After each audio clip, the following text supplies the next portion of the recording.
हैं, श्रद्धा की चर्चा करनी है थोड़ी बहुत।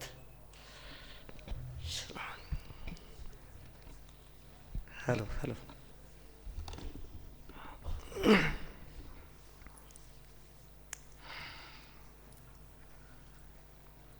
शुरू करें? आए।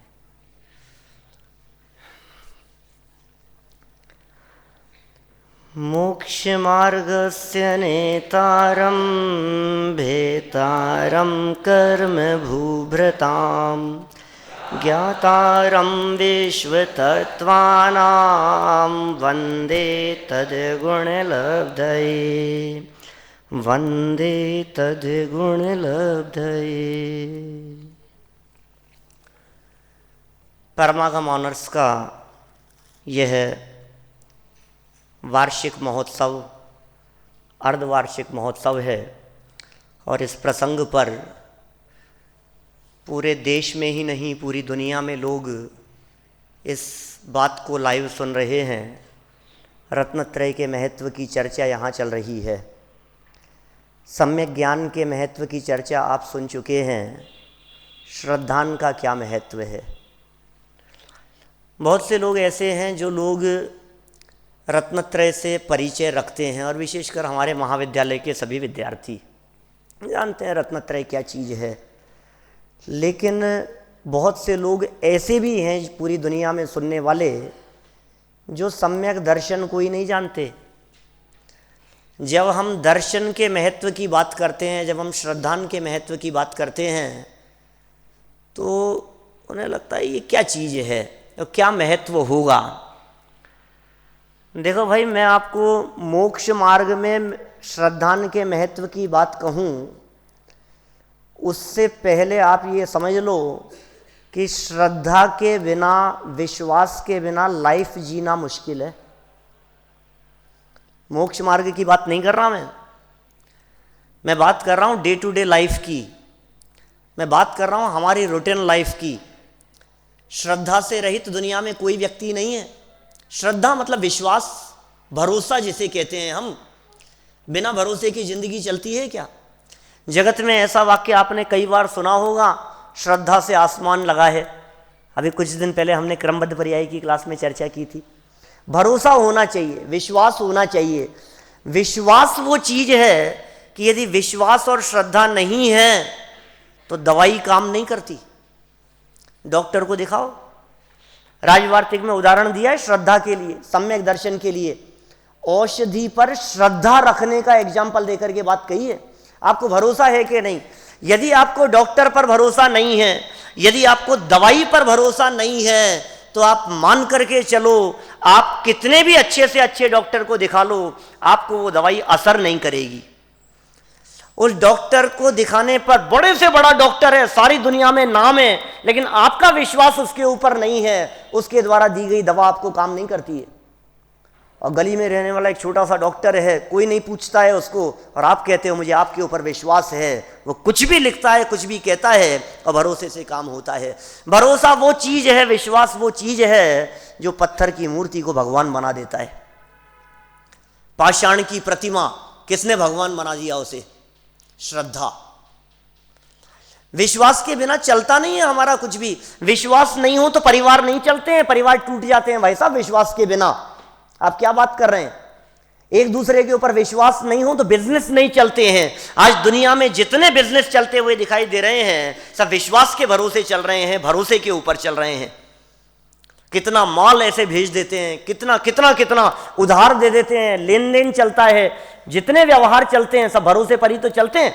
हम इसी भरोसे पर तो माल भेज देते हैं कि पेमेंट आएगा। महीने भर व्यक्ति जॉब करता है, नौकरी करता है, काम करता है, इस भरोसे पर करता है कि 30 दिन पूरा हो जाने के बाद में मुझे सैलरी मिलेगी। यदि आपको ये विश्वास नहीं हो तो पैसे पहले लो, बाद में काम करो। दुनिया में कहीं नहीं होता ऐसा। आप 30 दिन काम करोगे तो आपको तनख्वाह मिलेगी। इसका मतलब जो तनख्वाह आपको मिल रही है वो पहले आपको भरोसा है, भरोसे पर काम किया है। रिक्शे वाले पे भरोसा होता है हमारे को, ऑटो वाले पे भरोसा होता है। यहां आकर के ऑटो वाले ने रोका, ने कितने रुपए लगे, कितने रुपए हुए?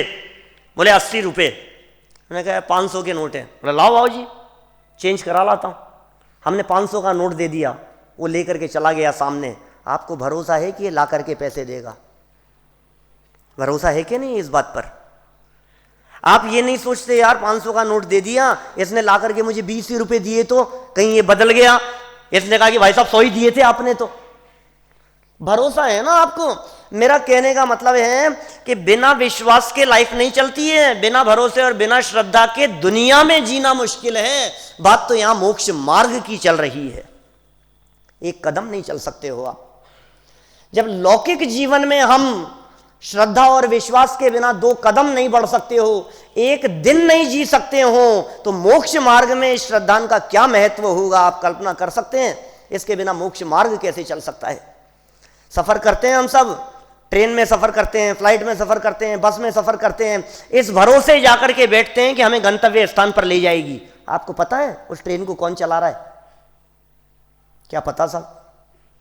आपने चेक किया कभी? फ्लाइट उड़ाने वाला पायलट पहली बार तो नहीं उड़ा रहा है, लेकिन भरोसा है आपको कि नहीं नहीं सब सही होगा, विकल्प ही नहीं आता हमारे को, इस भरोसे पर ही तो बैठते हैं। और कदाचित आपको पता लग जाए कि भाई साहब आज जिस फ्लाइट में आप बैठने वाले हो, जिस बस में आप सफर कर रहे हो, इसका जो ड्राइवर है ये आज पहली बार स्टीयरिंग पर बैठ रहा है। क्या करोगे आप? बैठोगे कि बस बदल लोगे? अरे बस और फ्लाइट की तो छोड़ो, आपको यदि ये पता लग जाए कि इंजेक्शन लगवाना हो किसी कंपाउंडर से और आपको पता लग जाए कि ये पहली बार इंजेक्शन लगा रहा है, तो आप भैया तू रहने दे, यही कहोगे ना आप, भैया तेरे से नहीं लगवाना हमारे को। लेकिन मुझे बतलाओ, जब भी कोई इंजेक्शन लगाता होगा, जब भी कोई फ्लाइट उड़ाता होगा, जब भी कोई बस चलाता होगा, तो पहली बार तो चलाता ही होगा ना? क्या? जब भी कोई डॉक्टर ऑपरेशन करता होगा तो फर्स्ट टाइम तो करता ही होगा, और फर्स्ट टाइम ऑपरेशन करता होगा तो किसी न किसी की बॉडी पर तो करता ही होगा ना ऑपरेशन। और हमारी ऊपर पहली बार कर रहा हो तो विकल्प ही नहीं आता है हमारे को। इस भरोसे ये जो कर रहा है वो सही है, इस भरोसे पर काम चलता है हमारा। लोग मुझसे पूछते हैं पंडित जी एक बात बताओ, धर्म करना है हमारे को, स्वाध्याय करना है, पढ़ना है, कहां से शुरू करें? बोलो कहां से शुरू करें? प्रथमानुयोग से पढ़ना शुरू करें कि चरणानुयोग से शुरू करें? करणानुयोग से पढ़ें कि द्रव्यानुयोग से पढ़ें? कहां से पढ़ें? सबसे पहले क्या पढ़ना? बालबोध भाग 1 पढ़ना चाहिए सबसे पहले कि प्रथमानुयोग की कहानियां पढ़नी चाहिए? 6 डालों से शुरू करें या रत्नकरण शावकाचार्य से, पुरुषार्थ सिद्धि उपाय से? कोई कहता साहब आप तो मोक्ष मार्ग प्रकाशक से शुरू करो साहब, तो बहुत सरल है। कहां से करें भाई साहब? पता है मेरा क्या जवाब होता है? मेरा जवाब ये होता है, आप कहीं से भी शुरू करो, आप किसी भी अनुयोग से शुरू करो, आप किसी भी पुस्तक से शुरू करो, लेकिन श्रद्धा से शुरू करना। श्रद्धा से यदि आप शुरू नहीं करोगे तो आप शायद उस गहराई तक पहुंच नहीं पाओगे, आपको कदम कदम पर शंका होती रहेगी। मैं कहना चाह रहा हूं परमागम ऑनर्स के समस्त विद्यार्थियों से जो सारे दुनिया में सुन रहे हैं, मैं कहना चाहता हूं महाविद्यालय के सभी विद्यार्थियों से, किसी भी सब्जेक्ट को पढ़ो लेकिन श्रद्धा से पढ़ोगे तो शायद उस बात को आप अपने जीवन में उतार पाओगे। लेकिन यदि श्रद्धा से नहीं पढ़ोगे तो कुछ भी पढ़ लेना, सब जगह प्रश्न चिन्ह खड़ा करते रहोगे। श्रद्धा की बात कर रहा हूं मैं।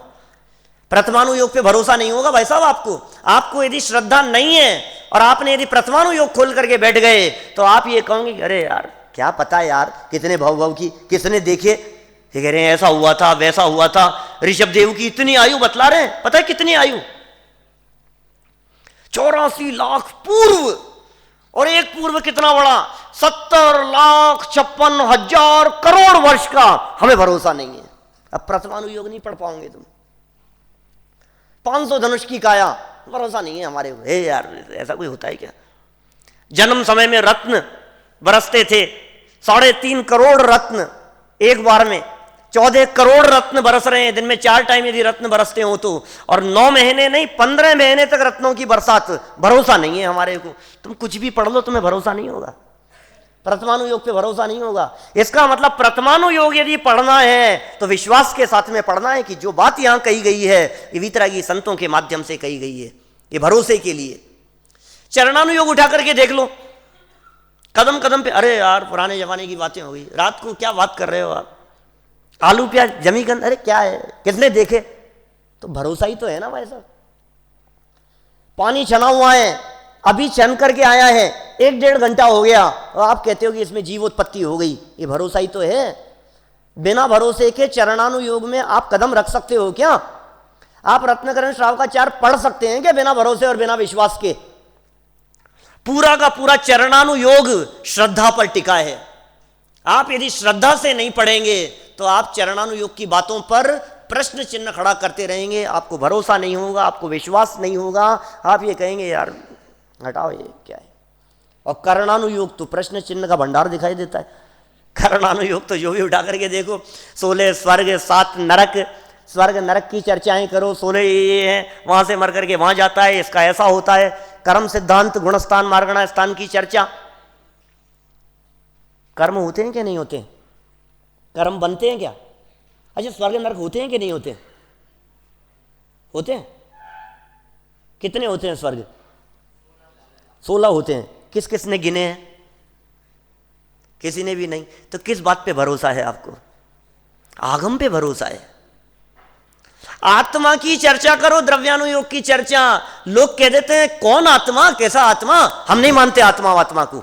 साइंटिस्ट लोग तो मानते ही नहीं, वैज्ञानिक लोग तो आत्मा की बात ही नहीं करते हैं, वो तो कहते हैं आत्मा को नहीं मानते हम लोग, आत्मा की सत्ता को स्वीकार नहीं करते। 7 तत्व हैं, 6 द्रव्य हैं, वस्तु स्वरूप है, जिनवाणी है, ये सब श्रद्धा के भरोसे चल रहा है। और यदि मैं आगे बढ़ करके बात कहूं तो मैं यहां तक कह देता हूं, 9 बार नमोकार मंत्र भी बोलते हो ना, श्रद्धा से बोलते हो। कौन सी श्रद्धा से? मैं भी उन मिथ्यात्वियों की श्रद्धा की बात नहीं कर रहा, मैं उन कर्तावादियों की श्रद्धा की बात नहीं कर रहा, मैं उन लोगों की श्रद्धा की बात नहीं कर रहा जो ये कहते हैं कि भरोसा रखो भगवान सब, मैं उनकी श्रद्धा की बात नहीं कर रहा, मैं मिथ्यात्वियों की श्रद्धा की बात नहीं कर रहा। लेकिन अरहंत सिद्ध आचार्य उपाध्याय साधु ये 5 परमेष्ठी हैं, इस बात का भरोसा नहीं हो तो आप नमोकार मंत्र बोल नहीं सकते हो। नमो अरिहंताणम किस भरोसे पर बोला है आपने? है अरहंत भगवान, वर्तमान में है, लाखों की संख्या में विदेश क्षेत्र में वर्तमान में अरहंत परमात्मा मौजूद हैं, 20 तीर्थंकर वर्तमान में मौजूद हैं। किसने देखा पंचमेरु, किसने देखे नंदीश्वर, किसने देखे अकृत्रिम चैत्यालय, 16 कारण 10 लक्षण की चर्चा, जिनकी बातें हम करने वाले हैं, मोक्ष मार्ग और मोक्ष की चर्चा, आत्मा और परमात्मा की चर्चा, सिद्ध भगवान अनंत भगवान होते हैं कि नहीं कहीं? सारा जिनागम, सारा जैन शासन श्रद्धा के ऊपर टिका हुआ है भाई साहब। बिना श्रद्धा के पढ़ के बता दो आप मेरे को, 4 लाइन नहीं पढ़ सकते आप। कोई भी शास्त्र खोल करके देखेंगे, कोई भी आगम खोल करके देखेंगे, कहीं कुछ भी खोला आपने, आप कहेंगे यार पता नहीं यार, अब कहते तो हैं कि कर्म वर्म बंधते हैं, कहते तो हैं कि पाप करोगे तो नरक में चले जाओगे, पता नहीं। भाई साहब कहां से पढ़ना बोलो? जवाब क्या हुआ? प्रश्न क्या था? कहां से शुरुआत करें? कहां से शुरू करें गांधी जी? कहां से शुरू करें बोलो? सुनो भैया, कहीं से भी शुरू करो, किसी भी किताब से शुरू करो, लेकिन श्रद्धा से शुरू करना, विश्वास से शुरू करना। बिना विश्वास के काम नहीं चलेगा। अरे साहब जैन भूगोल तो पता नहीं, सारा का सारा सब गप्पे नजर आते हैं हमारे को। श्रद्धा से पढ़ भैया, वीतरागी संतों के द्वारा कही गई बात है। 6ठे 7वें गुणस्थान में झूलने वाले वे भावलिंगी संत, सत्य महाव्रत के धनी, बिना छना पानी भी जिनके त्याग है, दिन में 1 बार विधि पूर्वक आहार मिलने पर जो ग्रहण करते हैं, जीवन पर्यंत के लिए जिन्होंने झूठ बोलने का त्याग कर दिया है, उनके द्वारा कही गई बातें ये भरोसे की चीज है। तीर्थंकर परमात्माओं के द्वारा कही गई बातें, गणधरों के द्वारा कही गई बातें,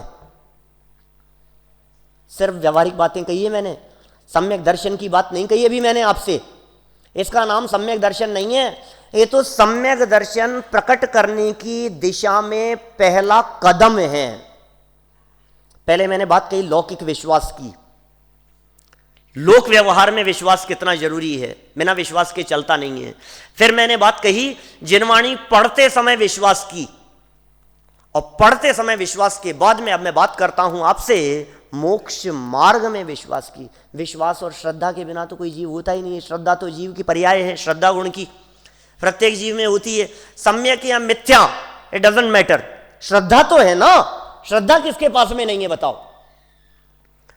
श्रद्धा से रहित तो कोई भी जीव नहीं है। आपको श्रद्धा है या नहीं है? कि है श्रद्धा, भरोसा, श्रद्धा। अच्छा, पद्मावती के ऊपर श्रद्धा है या नहीं आपको? क्षेत्रपाल पद्मावती, धर्मेंद्र पद्मावती पे श्रद्धा है या नहीं है? इधर उधर क्यों देख रहे हो, घबरा क्यों रहे हो? हमें तो पूरी श्रद्धा है। अरे क्या बात कर रहे हो आप, आपको उनके ऊपर भी भरोसा है? कि हाँ, पूरा भरोसा है, भवनवासी देव हैं, किसी के कुछ करता धरता नहीं है, पूरा भरोसा है हमारे को। आप कौन से भरोसे की बात समझ रहे हैं?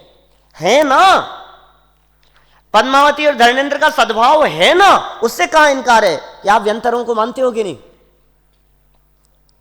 व्यंतरों को मानते हो आप? यहां मानते? क्या मानते हो? कि व्यंतर मानते हैं और क्या मानेंगे? व्यंतरों को क्या मानेंगे? व्यंतरों को व्यंतर मानते हैं, देवताओं को देवता मानते हैं। कि परमात्मा को मानते हैं ना? कि क्या मानते हो? कर्ता नहीं है ये मानते हैं भाई साहब। इस अकर्तापन की श्रद्धा, इस अकर्तापन की स्वीकृति, इसका नाम मोक्ष मार्ग में श्रद्धा है, इसका नाम सम्यक दर्शन है। यहां से शुरू होता है मुक्ति का मार्ग। ये पहला कदम है मोक्ष मार्ग का। दौलत राम जी के शब्दों में कहूं तो मैं कह सकता हूं, ये मोक्ष महल की पहली सीढ़ी है सम्यक दर्शन, फर्स्ट स्टेप। यदि आप धर्म करना चाहते हो तो धर्म कहां से शुरू होगा? बिना श्रद्धा के धर्म की शुरुआत नहीं है, बिना श्रद्धा के तो पढ़ने की शुरुआत नहीं है। हम तो धर्म की बात कर रहे हैं। धर्म चौथे गुणस्थान से होता है, धर्म श्रद्धान से होता है। धर्म आत्मा की अनुभूति का नाम है, धर्म सम्यक दर्शन का नाम है। संवर और निर्जरा सम्यक दर्शन के बिना नहीं होता। ये क्या है सम्यक दर्शन? जिस सम्यक दर्शन की आप इतनी बात कह रहे हैं, ये सम्यक दर्शन क्या है?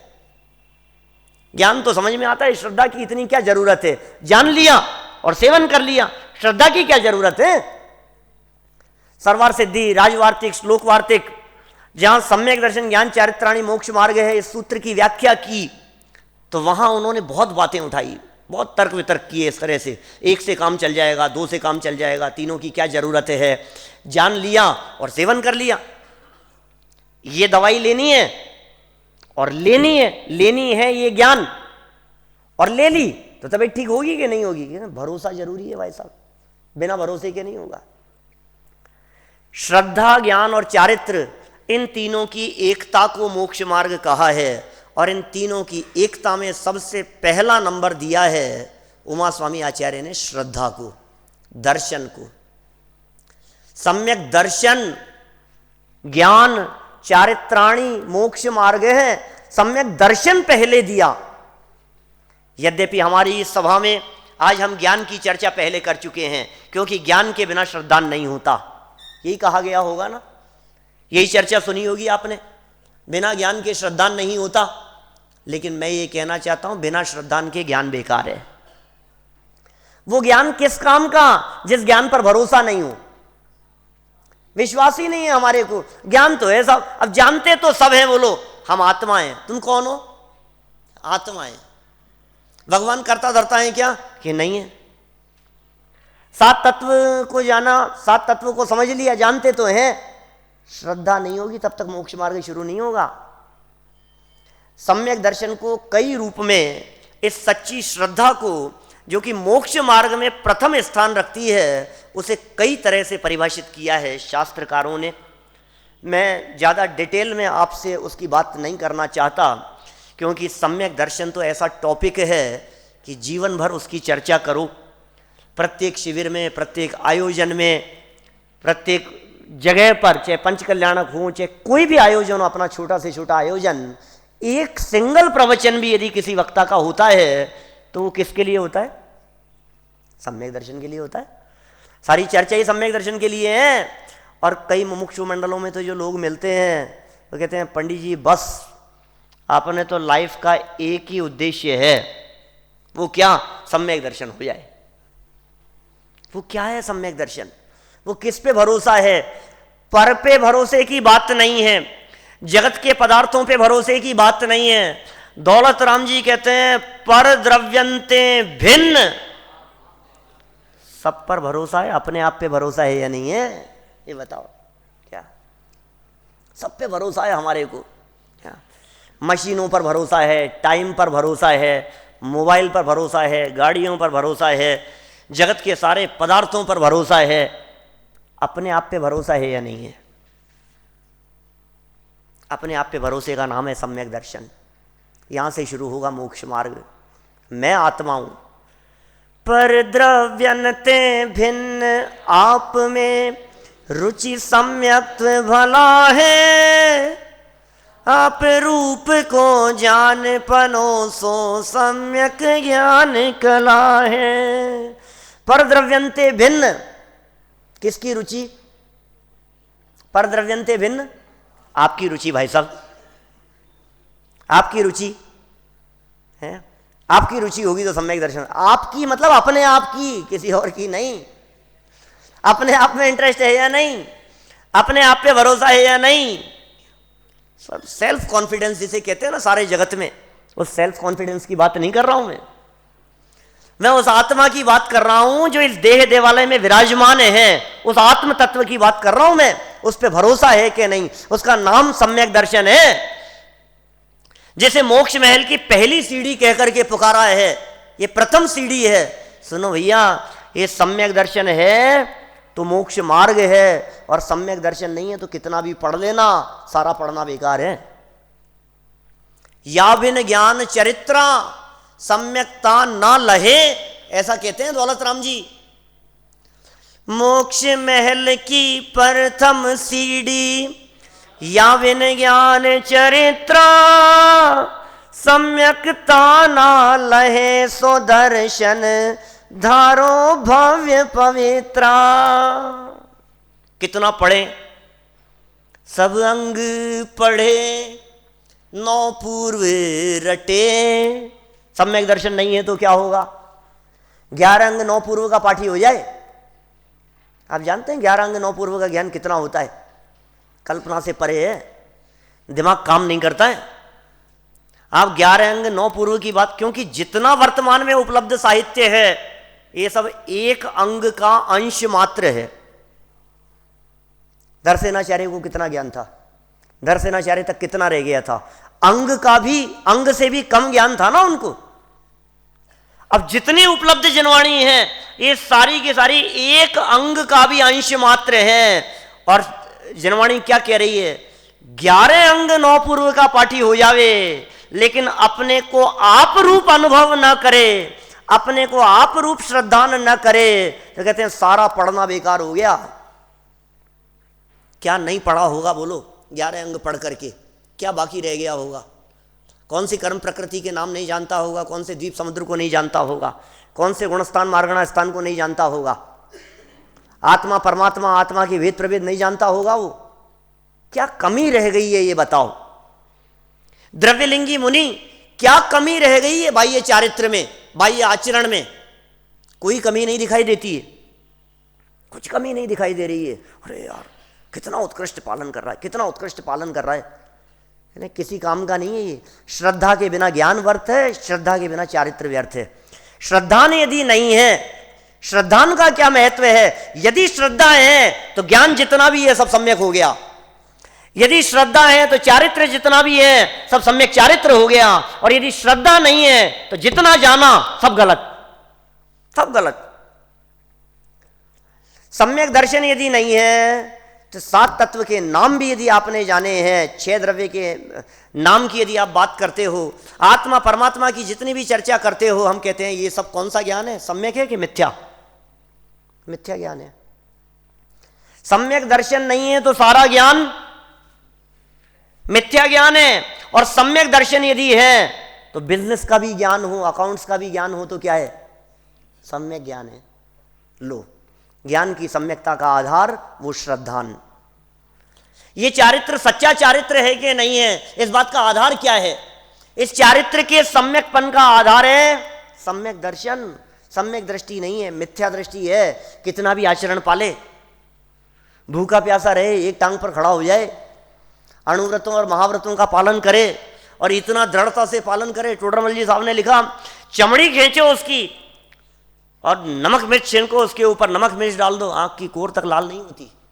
अरे यार कितना गजब चारित्र है भाई, इनका चारित्र तो देखो, इनका चारित्र तो देखो। कहाँ दिख रहा है तुम्हारे को चारित्र? अभी दादा करेंगे चारित्र की चर्चा। तुम्हें चारित्र कहाँ दिख रहा है? तुम्हें जो बाहर में चारित्र दिखाई दे रहा है ये चारित्र नहीं है, अंदर में होता है। और सम्यक दर्शन के बिना चारित्र होता ही नहीं है। इसलिए दौलत राम जी ने क्या कह दिया, याविन ज्ञान चरित्रा सम्यकता ना लहे। ज्ञान और चारित्र सम्यकता को प्राप्त नहीं होते। भाई साहब, इस श्रद्धान के महत्व की क्या बात करें हम आपसे, हम क्या कहें इस श्रद्धा के महत्व की चर्चा। यदि ये सम्यक श्रद्धा साथ में है तो कहीं भी रहो तकलीफ नहीं है, और यदि सम्यक दर्शन नहीं है तो चाहे सोने के पलने में झुलाया जाए ना तो भी दुखी है। सम्यक दर्शन नहीं है, श्रद्धा सम्यक नहीं है। अब कुछ भी कर लो इस व्यक्ति को, खिलाओ पिलाओ मौज मस्ती कराओ, कुछ भी कराओ, आप संतुष्टि नहीं है, चैन नहीं है, शांति नहीं है। भाई साहब बेचैन है, दुखी है, आकुलित व्याकुलित है, पीड़ित है ये व्यक्ति। पीड़ा का कारण क्या है? सम्यक दर्शन नहीं है। संयोगों की कमी दुख का कारण नहीं होती, पदार्थों की कमी दुख का कारण नहीं होती भैया। दुख का कारण तो आपका गलत श्रद्धान है। संयोग मुझे सुखी करने में समर्थ है, यह मिथ्या श्रद्धा आपके दुख का कारण है। आपको पता है दौलत राम जी ने जब पहली ढाल का समापन कर रहे थे, देवगति के दुख बतलाते समय क्या दुख बतलाए? क्या दुख है देवगति में? किस बात का दुख है? रोटी कपड़ा मकान नहीं है, खाने पीने की व्यवस्था नहीं है, साधन सुविधाएं नहीं है, कोई सुनने वाला नहीं है। क्या क्या तकलीफ क्या है उनको? बच्चे कहना नहीं मानते, बाल बच्चे ही नहीं है, कहना नहीं मानते का क्या सवाल है? तो तकलीफ क्या है ये तो बताओ। सर दर्द होता होगा, पेट दर्द, अरे नहीं भाई, जो विमान वासी हूं था। क्या दुख है? सम्यक दर्शन के बिना दुख है? ये कोई दुख होता है? आपको किस बात का दुख है? अरे भाई साहब एग्जाम है, मेरे तो बहुत टेंशन हो रही है। काहे का दुख है? एग्जाम की तकलीफ है। आपको किस बात की तकलीफ है? भाई साहब बहुत तेज घुटनों में दर्द हो रहा है, कमर दर्द कर रही है, भाई साहब बहुत तकलीफ है मेरे को तो। भाई साहब भोजन ऐसा नहीं वैसा नहीं, भाई साहब ठंड बहुत है। किसके बिना? दौलत राम जी कहते हैं सम्यक दर्शन बिन दुख पाए। ये दुख तुम्हारे को दुख रूप लगता है क्या? जो दुख दौलत राम जी को दुख रूप दिखाई देता था, सारे जगत के प्राणी तीन लोक में जितने दुखी जीव दिखाई देते हैं सम्यक दर्शन के बिना दुखी हैं। भाई साहब ये दुख दुख नहीं दिखाई देता हमारे को। ये क्या दुख है? घड़ी कहीं छूट जाए ना तो घड़ी बिन दुख पाए, ये समझ में आता है। मोबाइल रह जाए ना एक दिन मोबाइल के बिना तो ऐसे लगता है हमारे को मोबाइल बिन दुख पाए। भोजन नहीं मिले हमारे को, भोजन छूट जाए तो भोजन बिन दुख पाए, ये तो समझ में आ रहा है। रोटी कपड़ा मकान नहीं हो, इनके बिना का दुख तो समझ में आ रहा है हमारे को। संयोगों के बिना वाला दुख तो समझ में आता है। ये चश्मा है ना, ये चश्मा लगाते हो और ये चश्मा टूट जाए मान लो और 2 दिन सही नहीं हो, आपको लगता है यार चश्मे बिन दुख पाए। चश्मे के बिना बहुत तकलीफ है, तकलीफ पा रहा हूं मैं, क्या करूं मैं। और दुकान बंद थी उसकी, वो कहता है 3 दिन बाद सही होगा, चश्मे बिन दुख पाए। कभी फील होता है ऐसा कि लाइफ में सम्यक दर्शन नहीं है तो कुछ कमी है? ये दौलत राम जी को लगता है ऐसा। सम्यक दृष्टि थे लेकिन सम्यक दर्शन की प्राप्ति होने के पहले फील करते थे सम्यक दर्शन बिन दुख पाए। और जगत के जीवों को संदेश दे रहे हैं, देवगति के जीवों को जहां अनुकूलताओं में कुछ भी कमी नहीं है, उसके बावजूद दौलत राम जी कह रहे हैं इन अनुकूलताओं से सुख नहीं होता भैया। काहे से दुखी है? सम्यक दर्शन नहीं है, इसलिए देवगति के जीव दुखी हैं। और इस वाक्य को यदि मैं बदल करके कहूं तो मैं कह सकता हूं सम्यक दर्शन बिन दुख पाए। इसको दूसरे शब्दों में कहें तो कह सकते हैं मिथ्या दर्शन युक्त दुख पाए। सम्यक दर्शन के बिना दुखी है, इसका मतलब मिथ्या दर्शन से सहित होकर के दुखी है। जब तक मिथ्या दर्शन है तब तक दुखी है, और जिस दिन सम्यक दर्शन की प्राप्ति हो गई, अब दुनिया की कोई ताकत उस व्यक्ति को दुखी करने में समर्थ हो सकती नहीं है। अब दुखी नहीं कर सकते इनको। क्यों? क्योंकि जान लियो संसार। क्रमबद्ध पर्याय की श्रद्धा को सम्यक दर्शन लिखा है कार्तिकेय स्वामी ने, कनिष्ठ वरिष्ठ वालों ने नहीं पढ़ा अभी। बोलो क्या लिखा उन्होंने? एवं जो निश्चय दो जान दी दमवाणी सब पच जाए, सो सद्दिट्ठी शुद्धो। वो शुद्ध सम्यक दृष्टि है। जो संकदि सोहु कुद्दिट्ठी। तीन लोक तीन काल में, लोकालोक में जितने पदार्थ है, समस्त पदार्थों की जिस समय जो पर्याय अपनी योग्यता से जैसी होनी है, जैसे इस बात पर भरोसा हो गया, अब कोई दुखी करके दिखाए उसको। अब करो कोई दुखी।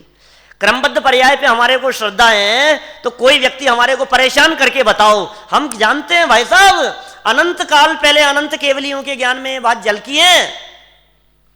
इसलिए कहते हैं बुद्धजन जी कि जान लियो संसार हमको कछु भय, तकलीफ ही नहीं है। काहे की तकलीफ? जान लियो संसार। कि साहब इतने लोग आपकी निंदा कर रहे हैं, आलोचना कर रहे हैं, कि कर रहे होंगे, जान लियो संसार, हमें काहे की तकलीफ है। कि भोजन नहीं मिलेगा तुम्हारे को, कि मिलना होगा तो मिलेगा, नहीं मिलना होगा तो नहीं मिलेगा, हमें काहे की तकलीफ है। जिस व्यक्ति के हृदय में केवलियों की वाणी पर, केवलियों के ज्ञान पर श्रद्धान है, जिस व्यक्ति को अपने आत्मा का श्रद्धान है, जिसको वस्तु स्वरूप का श्रद्धान है, उसे दुनिया में कोई व्यक्ति दुखी नहीं कर सकता। इसलिए समंत भद्राचार्य कहते हैं, सुनो, इस तीन लोक तीन काल में सम्यक्त्व के समान तुम्हारा कोई मित्र नहीं है, और मिथ्यात्व के समान तुम्हारा कोई अहित करने वाला नहीं है। कौन शत्रु दिखाई दे रहा है तुम्हारे को?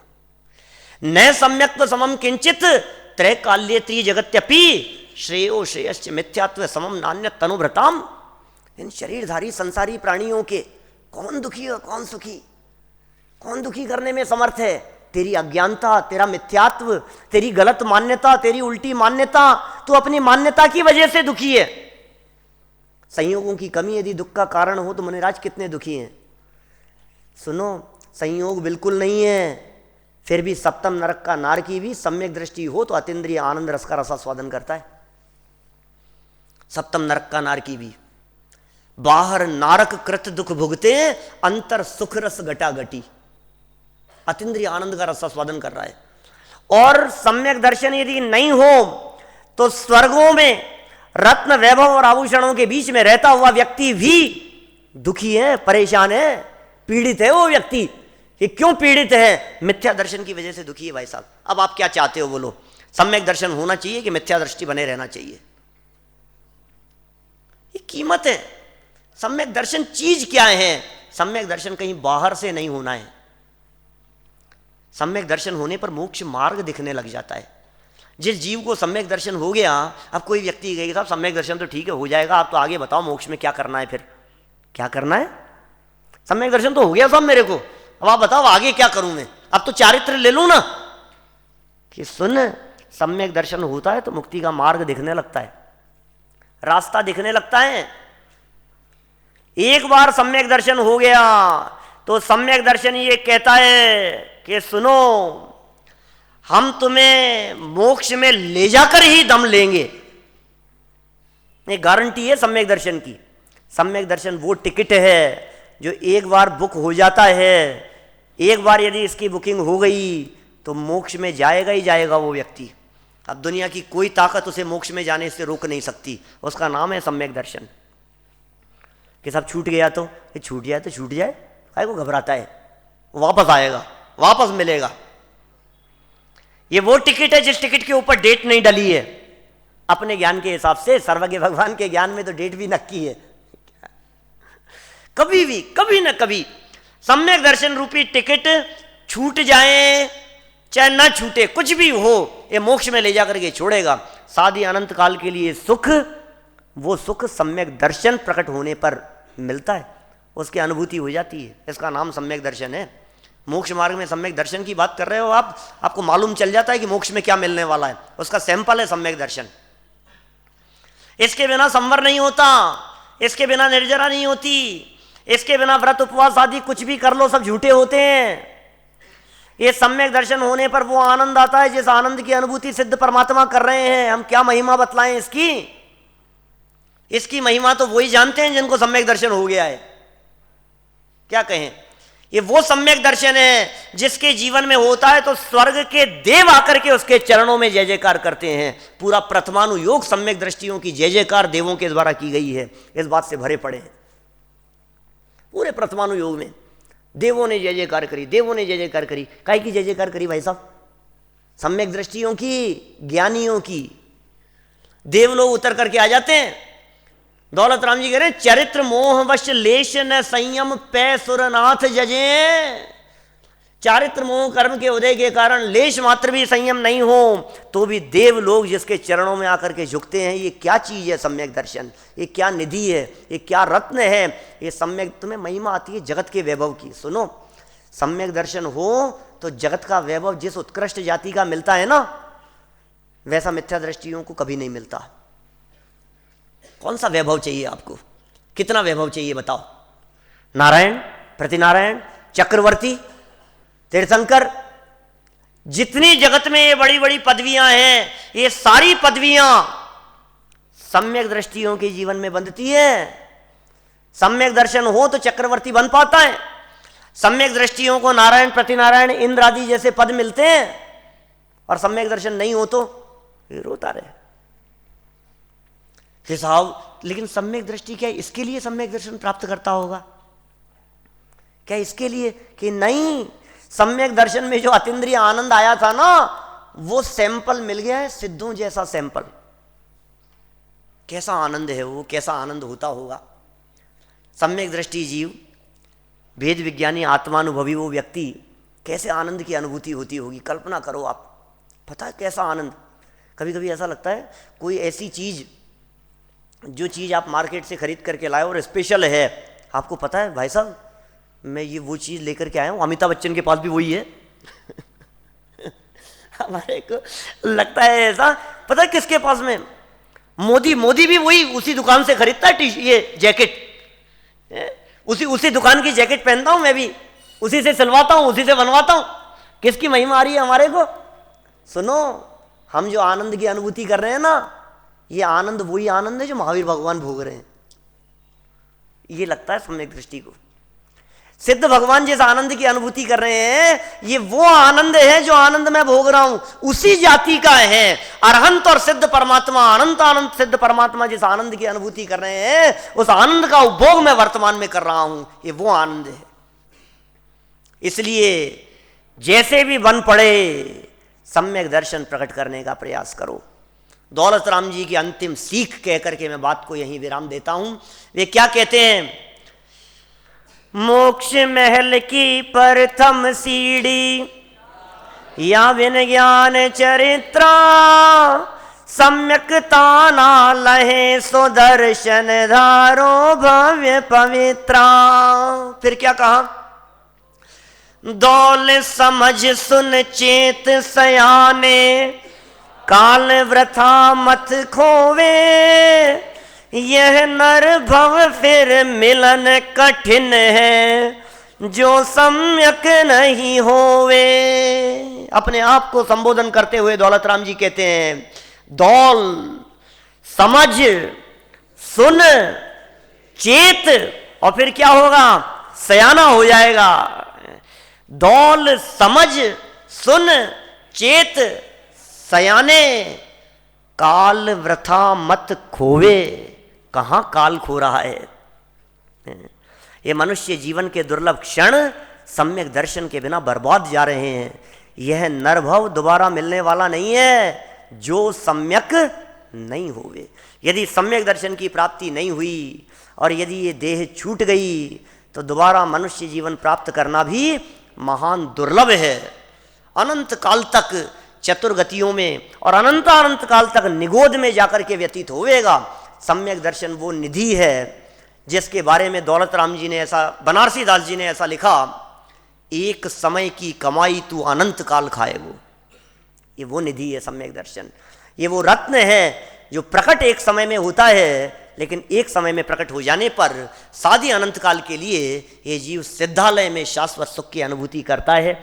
ऐसा सम्यक दर्शन, इसका मोक्ष मार्ग में, अरे मोक्ष मार्ग में महत्व की क्या बात करें, जीवन में ऐसा अद्भुत महत्व है और ऐसा सम्यक दर्शन हम सभी के जीवन में शीघ्रातिशीघ्र प्रकट हो और ऐसा सम्यक दर्शन लेकर हम सभी सादी अनंत काल के लिए सिद्धालय में जाकर के विराजमान हों।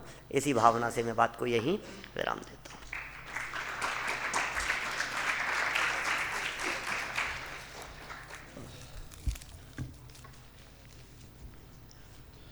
अधिक समय नहीं लूँगा, एकदम नटशेल में आप सबके सामने रख रहा हूँ कि संजीव जी ने क्या चीज़ बोलनी चाहिए है। समय सा कि कलर्स 29 में भी ये बात कही गई है कि जैसे ही आपने अपने ज्ञान से भेद विज्ञान कर लिया है, उसके बाद जैसे ही आपको मौका मिले अपना श्रद्धा सही करने की, पहला मौका, उसी पहले मौके को फुल्ली यूटिलाइज करना, उसको चूकना मत। क्योंकि वो पूरा ज्ञान, मूड, माहौल, हर एक चीज़ क्रिएट करने में, आपको स्टेज तक आने में जितना प्रयत्न लगता है, जितनी मेहनत लगती है, वो आपको और कितनी बार आपको जीवन में प्राप्त हो उसका कोई गारंटी नहीं है। आपको ध्यान है, हमने इससे पहले डिस्कस किया था कि हम एक रोड पे जा रहे हैं, आत्मा उस मोक्ष पथ पर आत्मा वॉक करती हुई जा रही है। उसने अपने ज्ञान से अलग अलग रास्तों को, अलग अलग पर्सपेक्टिव को जाना, इवेल्युएट किया। अब समझना, अब आपको क्या करना है, अब आपको उसमें से कौन सा सही है, वो भेद विज्ञान होते साथ आपने जैसे ही ग्रंथों का सहारा लेके, ग्रंथों से क्रॉस चेक करके, जैसे ही आपकी श्रद्धा सही हो गई, वैसे ही आपको उसके आगे बढ़ जाना चाहिए है। अब अगला सवाल हमारे सामने आता है कि भैया हमारा ज्ञान हो गया, श्रद्धा हो गई, लेकिन एक चीज बाकी है, चारित्र। भाई साहब एक बात बताइए कि जो चारित्र है वो कैसा होना चाहिए? ऐसा होना चाहिए कि ऐसा होना चाहिए कि ऐसा होना चाहिए? क्यों ना अब हम अगले लेक्चर में ये बात को समझे, ये बात को अच्छे से जाने कि सम्यक दर्शन में हम क्या सोचते हैं कि कैसा चारित्र होना चाहिए या होता होएगा, कैसा वास्तविक में होता है, हमें क्या लगता है, क्या वास्तविकता है, और वो चीज कैसे होती है। इस चीज को हमारे सामने प्रस्तुत करने के लिए जो व्यक्तित्व आए हुए हैं उनके बारे में कुछ भी बोलना मतलब है कि भरी दोपहर में 12 बजे सूरज के बारे में आप सब लोगों को सूरज का परिचय देना है। फिर भी जो हमारे ऑनलाइन के जो व्यूअर्स हैं, जो पहली बार भी देख रहे हैं, उनके लिए मैं थोड़ा सा बता देता हूँ। डॉक्टर हुकुमचंद भारेल जैन समाज के एक बहुत ही जाने माने विद्वत रत्न हैं। पिछले 30-32 सालों से विदेशों में जाके जैन धर्म की प्रभावना, जैन धर्म को समझाने का काम कर रहे हैं। अपना पूरा जीवन इस पे दिया हुआ है। इनके द्वारा लिखी हुई पुस्तकें 45 लाख से भी ज़्यादा छप के जनता तक पहुंच चुकी है।